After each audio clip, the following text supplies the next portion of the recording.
阿爸的金言玉语。4年前，阿爸因为肝癌上尾期住伫病院，迄暝我拄好伫病院陪阿爸。阿爸用伊真正衰烂的声甲我讲，手足麻的。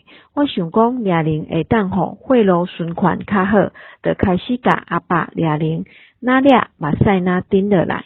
阿爸就开喙甲我讲，阿妹啊，人生老病死，平常心就好。这就是阿爸甲我讲的最后一句话。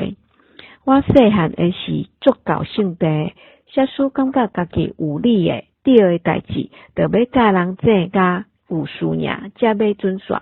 阿爸若知影我阁为着代志的是非，教人在起性地，阿爸就会甲我讲，就准讲是咱第二个代志，咱嘛爱理直气和谐，毋通理直气毒舌，有话爱好好啊讲，较袂定定要教人起冤家。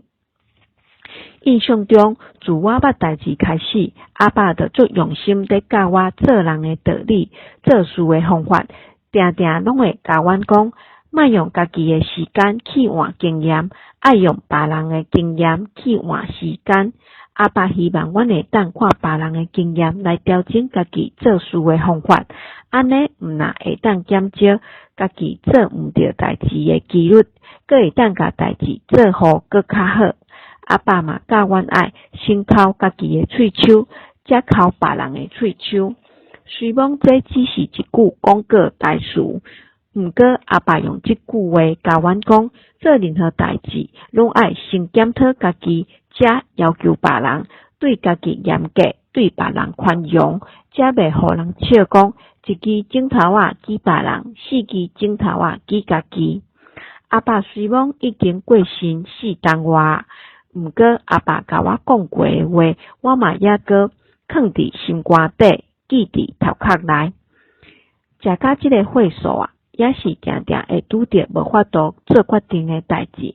即时阵，我拢会甲阿爸讲的话阁摕出来，想想咧，溜溜咧。虽讲毋是一时一刻就会当解决问题，毋过会当互家己的心情放轻松，减少烦恼。我嘛拢会甲阿爸教阮的话讲互阮囝听，互阿爸金言玉语一代一代传落去，互阮人生的路愈行愈顺利。阿爸，多谢你。